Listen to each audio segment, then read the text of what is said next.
2520 Planet Terra. Colonel Silas Herrick receives an award for successful reconnaissance and combat operations on the planet Rexar. The commander adds that this award also belongs to the colonel's wife and the operation coordinator, Vera, because behind every successful person there is a great woman. After the ceremony at home, Silas tells Vera that the general humiliated him because they equated his combat actions, almost in the very hell, with the work of his wife. Silas abruptly grabs Vera by the hand and asks if she went to look for the last two soldiers on Rexar and dragged them to the spaceship, which she then returned intact to Terra, because if that had happened, he would have remembered that Vera was there. In the morning, Vera receives an alarming message from the laboratory. The air supply on the planet is less than 5 months, and they vitally need hydrogen to synthesize it. On the neighboring asteroids, the people of Terra are mining hydrogen, but in insufficient quantities, so Silas says that since Rexar has large reserves of this resource, they must immediately fly there and take it by force. The locals are not people, and therefore there is no need to pity them, adds Silas. Vera believes that if the Rexorians protect hydrogen, it means they are intelligent, and therefore it would be better to negotiate with them. Silas is a military man, not a politician, so he is ready to go to war for the sake of his country Terra. At the meeting, the general takes Silas's side, choosing war over diplomacy, and sends the colonel with a small group on a special military operation, the goal of which is to infiltrate Rexar as discreetly as possible and take hydrogen, avoiding direct combat if possible. The general appoints Colonel Silas Herrick as the pilot and commander of the operation. Vera wants to spend the evening with her husband, but Silas is preparing for the flight, so he refuses her. While changing before bed, Vera glances at the black evening dress, which reminds her of the times when her husband still paid attention to her. Vera puts on the dress, a hooded cloak on top, and also takes a breathing apparatus with her, and goes down to the lowest level of the city into the labyrinths. She goes through the tunnels and ends up in a closed club where visitors can get love for money. Vera returns home only late at night, and in the morning she learns from Silas that the expedition to Rexar is ready. Vera sends her husband a message, sincerely wishing him success and a speedy return, but she never receives an answer.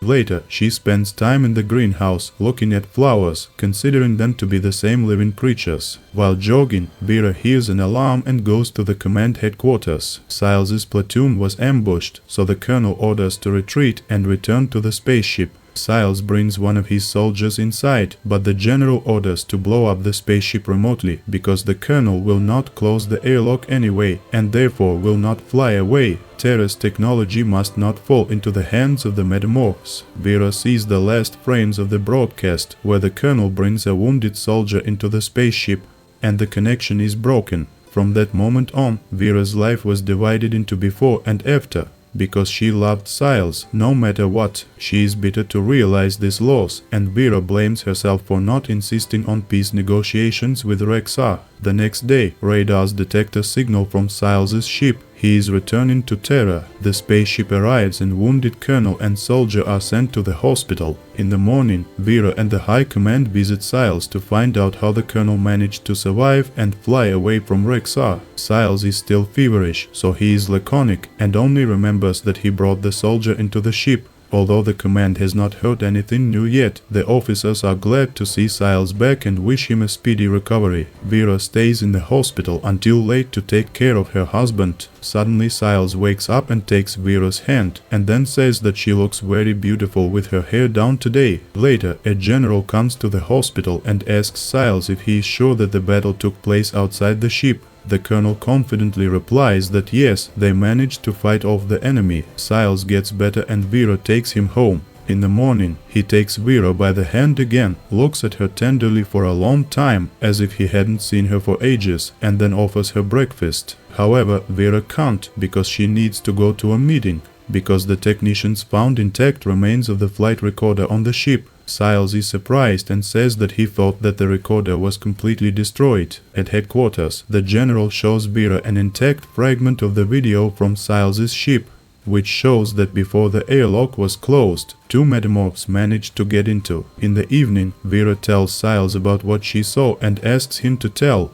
what happened next, because the ship landed on Terra without the metamorphs, but Silas still doesn't remember anything. In the morning, he gets up before Vera and makes breakfast. Vera doesn't remember the last time she saw her husband so courteous, affectionate and attentive. She feels pleasant, but still confused by such changes in her husband. At headquarters, she talks about this with a colleague, but in response she hears only suspicions. Because metamorphs have the ability to penetrate the human brains and live there, using their memory and skills, Vera denies that a metamorph has entered Silas and believes that her husband is simply happy that he is alive. In the evening, Vera returns home, where Silas and a prepared dinner are waiting for her. Vera is excited by her husband's look, words and touches, and now she does not know whether Silas is real in front of her. He kisses her somehow differently, more sensually, and while the dinner is getting cold, a new, previously unknown passion flares up between Silas and Vera. At night, internal security officers burst into their apartment and escort Silas for interrogation.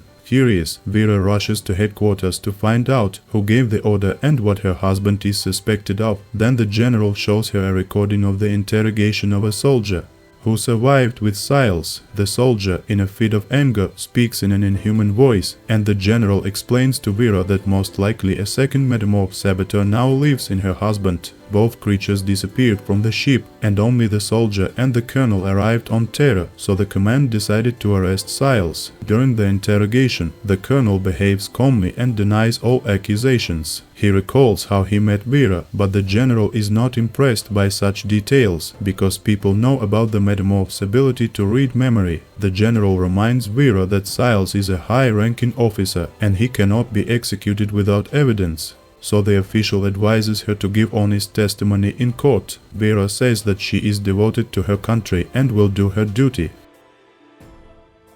The first to speak in court is the general. He says that the metamorphs are merciless and cruel creatures, devoid of compassion and a moral code. Based on the testimony of the interrogated soldier, the general concludes that the metamorphs never repent for the lives they take, so the inhabitants of the planet Rexar must be treated just as mercilessly. The biologist adds that the metamorphs completely merge with human DNA and can remain in the host body for as long as they want. According to the scientist, Silas is no longer a human. Vera is invited to the podium next, who says that her husband has changed, but does not consider this direct evidence, because Silas has experienced severe stress, overload and concussion. In such a state, few people can keep their mind exactly the same as it was before the expedition to Rexar. The judge asks directly, does Vera think that her real husband is sitting in front of her, and the woman answers that yes, she is sure of it. After Vera, her colleague is called to the podium. She has been working with Vera for over 10 years and has never seen her so absent-minded.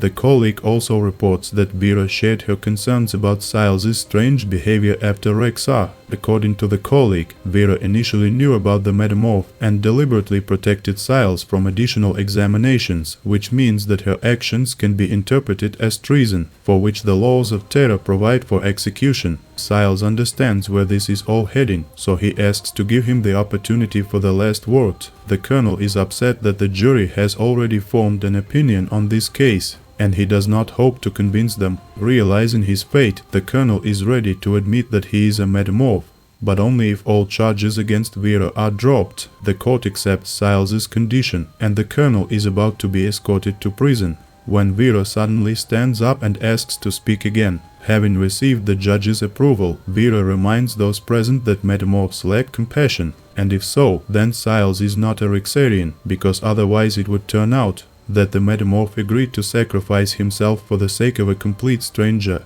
and unknown person. Vera, the colonel, voluntarily renounced his good name, agreeing to remain in the history of Terra as a traitor, if only to save at least one life. This defines Silas as a human, and if not self-sacrifice, kindness and love, then what criteria does the population of Terra use to characterize itself as a humanity? Despite numerous evidence against Silas, the court accepts Vera's argument as decisive, because to admit that metamorphs are capable of compassion and self-sacrifice for the sake of saving someone else's life would mean calling into question centuries-old beliefs on Terra. All charges against the Herrick family are dropped. The couple goes home, and left alone, Vera asks Silas his real name. He replies that such sounds are inaccessible to people, and Vera simply won't be able to pronounce it.